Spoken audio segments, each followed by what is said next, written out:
Hello, everybody, and thank you for tuning in to the Liberty Report. With me today is Daniel McAdams, our co-host. Daniel, welcome to our program. How are you this morning, Dr. Paul? Good to see you here today, as usual. But we have a special guest today that will be a very special program. Absolutely. And I'd like to go ahead and introduce her, Lieutenant Governor Janice McGeachin. And recently, we found an article here, and I was so impressed. Somebody at the state level, the grassroots level, and they're talking about foreign policy. It's great. It was a great article. Janice, welcome to our program. Well, good morning, Honorable Ron Paul, and it's great to be with you this morning. Well, great. You know, and I'm very serious about this, how exciting it is about grassroots efforts and local efforts. And I thought, well, how can we get the state government technically involved even in legislation or making a statement? Well, every citizen should make a statement. That's the only way we finally ended a disaster in Vietnam. You know, people spoke out and said enough is enough. But in your case, you've worked into a way to address this subject in a legal fashion by offering, along with some help in your legislature, some legislation that said, bring our troops home. And because you have some responsibility, you have the National Guard, you have this, State Guard to deal with, and so you have some direct responsibility. All Americans have responsibility, and we wouldn't have this disaster that you talked about so clearly in your article about why are we doing these crazy things and why are we overseas? It's time to bring the troops home. So I want to congratulate you first for having this position, and second for speaking out and working for the veterans for bringing our troops home. And I think this is where the answer is. It has to be at the grassroots level, because the one thing I knew in Washington is that they are completely divorced from the grassroots, and they don't realize, they get embedded. They think they're really running the show up there. Eventually people will realize that the real effort has to be with what the people think and what they put up with, and if they put up with nonsense, that's what they're going to get. But what I see with you speaking out, you're actually getting to the point of saying the people in the states ought to talk about foreign policy as well. So congratulations on your article, and welcome to our program.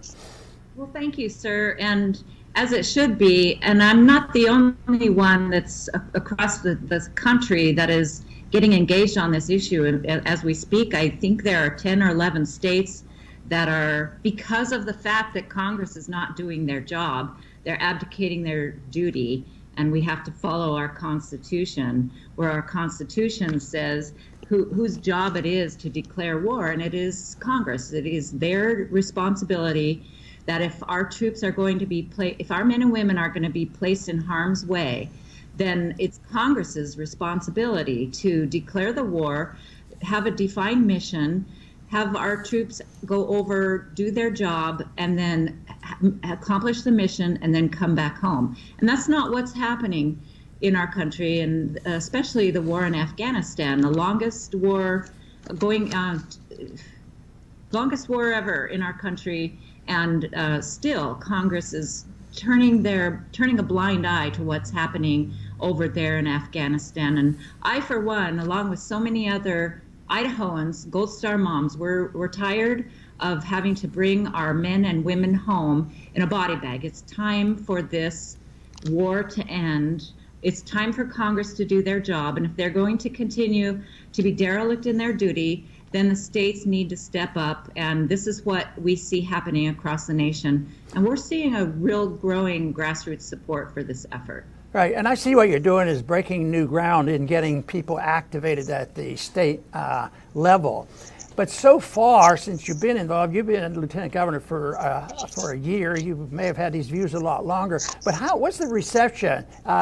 Although there's not legislation passed, there's legislation proposed. Are you getting a lot of kickback from people? How about Republicans and Democrats? How do they do this? Are most people ignoring you, or are most people saying go, go, go? What's the reception been like?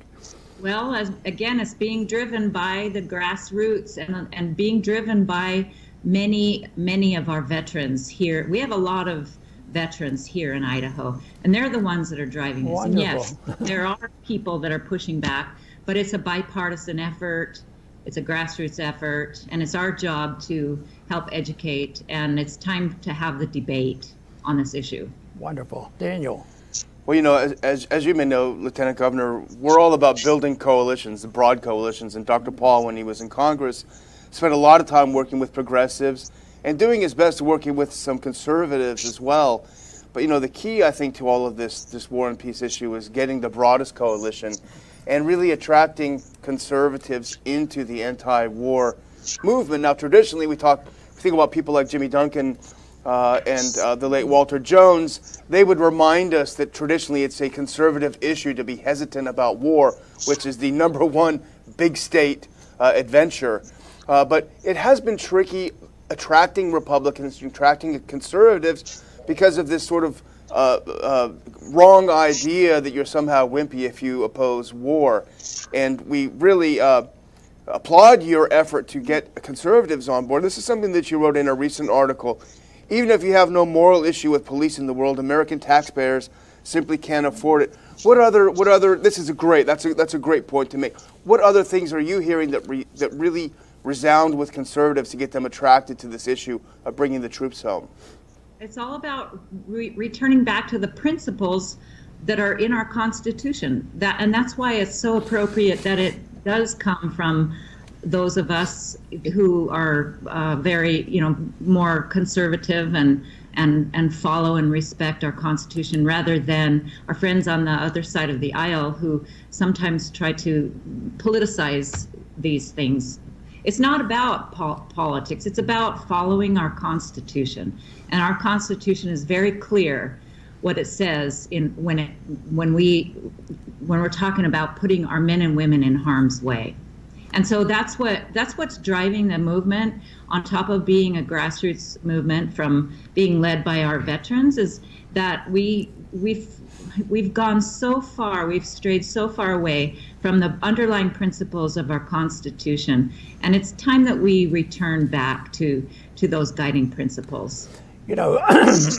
Too often we assume that everybody's against us and we don't have many people with us. And yet, I think Tulsi Gabbard has realized, and I had this same thing happen to me when I ran, that the military personnel, and you do work with veterans a lot, that they're the ones have a say-so, and they should have a lot of credibility. But we make these assumptions because we hear it on the television endlessly, and the politicians are sort of wimps, and they're motivated probably in Washington by the military-industrial complex. But I think you cite in your article a few polls down that shows that even at the grassroots level, there's a fair number of people at the grassroots that really already support us if we just get them excited and get the message to them. Absolutely. And as you said in your book, Congressman Paul, that the more that we carelessly enter into these conflicts, it's true that it does further put us, it makes us vulnerable at home, because we know that we have limited resources, and when we're spread so thin across the rest of the world, it does put the security and the safety of our nation at risk. All right. Daniel. You mentioned in the recent article that caught our attention, antiwar.com featured it, and so it caught a lot of our attention. But a couple of really important poll numbers. First of all, 58% of vets say that the Afghanistan war was not worth fighting. But here's an incredible one. I think we may have done a show about this, Dr. Paul. A Politico poll found that 81% of Trump voters support withdrawal from Afghanistan. Why do you, without necessarily being critical of the president, why do you think he's incapable with such overwhelming support for his positions? Why has there been so little movement in that direction? I think it's just a matter of education, and that's what this effort is all about. We're setting out to help educate members of the legislature, members of our community here in Idaho. The bill is set to be introduced sometime this week. And so it's our job to help educate the public and help educate the policymakers.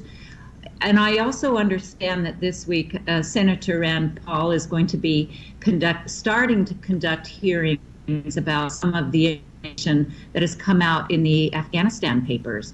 And it's all about education. When we learn as a society, as citizens, when we learn that Congress has carelessly appropriated money, $52 million for a natural gas processing site in Afghanistan, and there's no natural gas over there. $100 million to build a high-rise hotel that the Taliban used to stand on the top floor and shoot into our U.S. Embassy.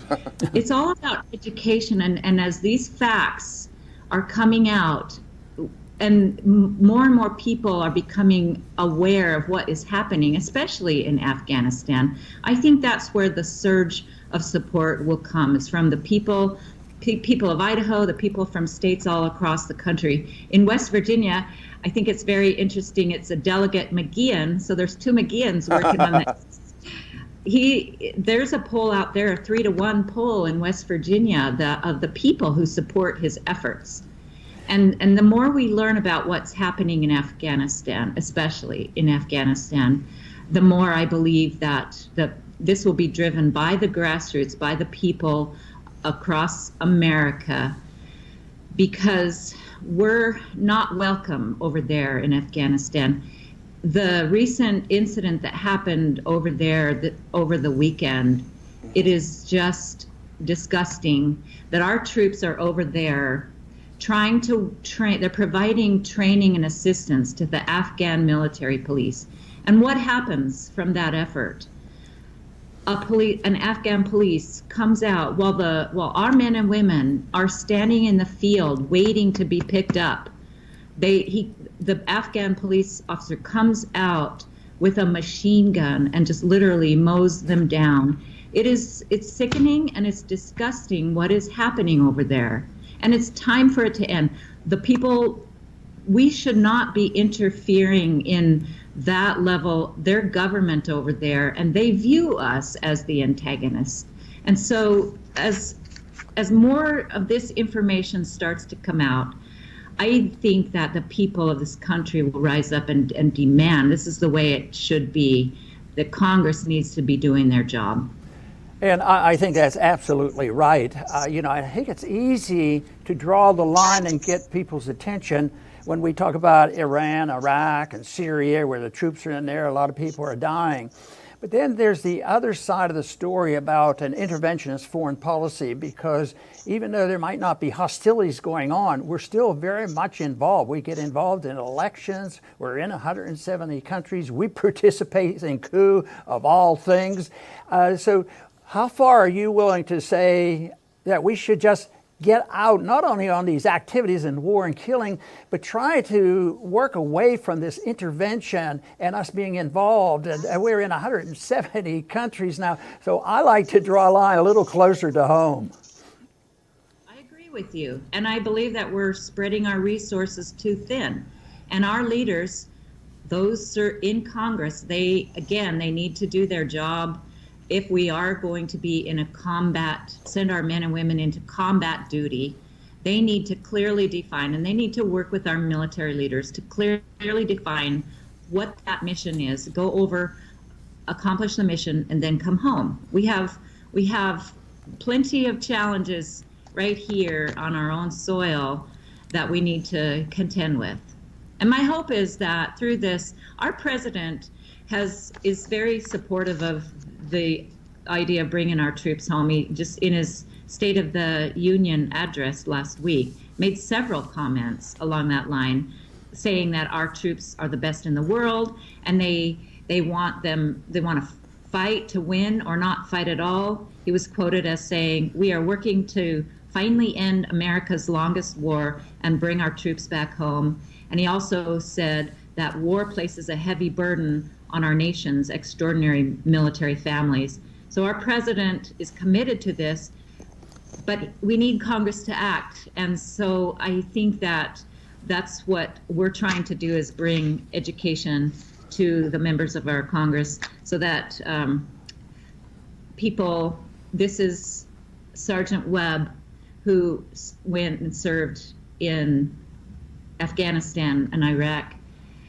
I've gotten to know so many. He came home and unfortunately was one of those who suffered from PTSD. he committed suicide. There's so many others that I have gotten to know personally.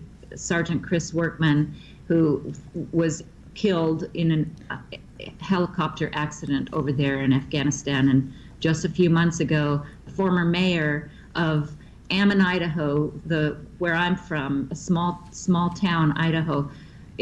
There's just, these things are affecting us because these are people that we know.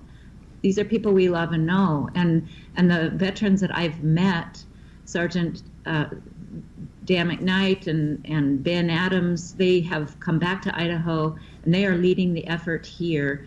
These people that I've met and gotten to know them personally, and they've suffered greatly. They have seen things that no person should be exposed to, and it's frustrating that we are caught in this conflict where we don't know what the rules of engagement are, and they get caught up in these cultural differences, and they suffer greatly. Right. Come home, they suffer greatly. But I'm glad to see that these individuals are able to grow beyond some of the difficult things they've experienced and put that energy to good use to help bring greater public awareness to this issue.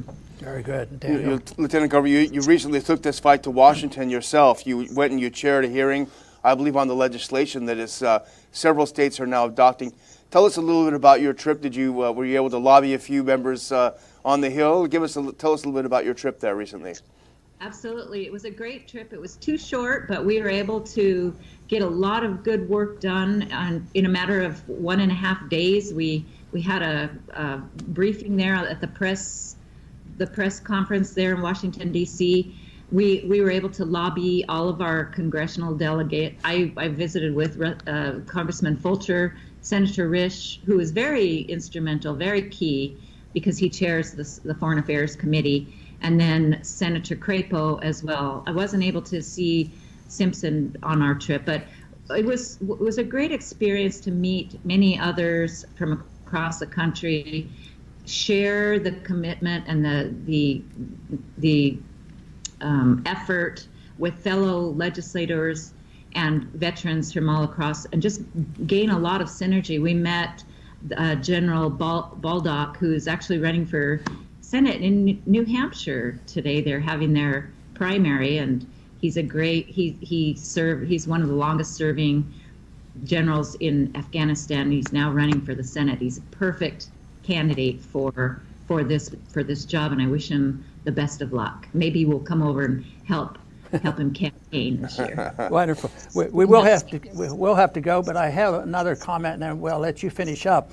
But you know, the Concerned Veterans for America is a great group, and you mentioned Dan McKnight, and we haven't hit him on our program, and that has been very useful. And I think what you're doing there, and I understand, I read that little story about your protection, you know, your guards on your campaigning. You said, no, they're just my friends, and I thought that was pretty neat.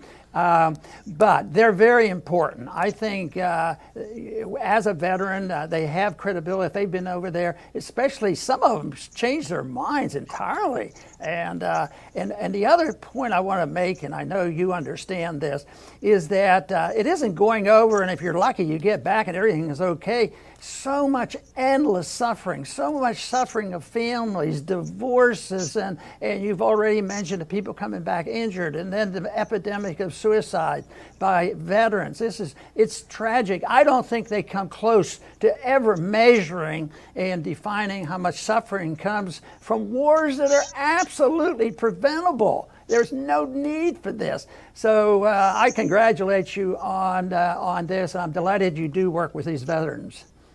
Well, I love them. They do come home, and they are still so committed to providing safety and security and protecting our liberties and freedom in America. And they protect us, whether you're Democrat, Republican, independent, libertarian. Their job, and they're committed to that, to helping protect us as Americans. And so I'm glad to call them my friends. Very good. And we want to go ahead and close. Do you have any particular way that viewers might get in contact with you? Do you have a special website or a special group that you'd like to recommend that our listeners refer to?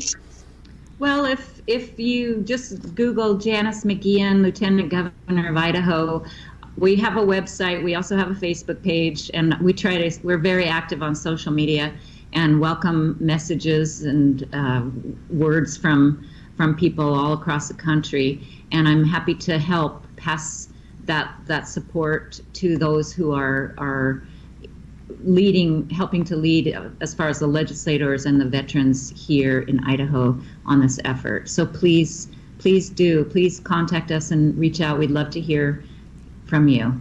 Very, very good, Janice. I want to thank you once again for being on our program, and keep up the good work. Well, thank you, and you too. Okay, and I want to thank our viewers for tuning in today, and please come back to the Liberty Report soon.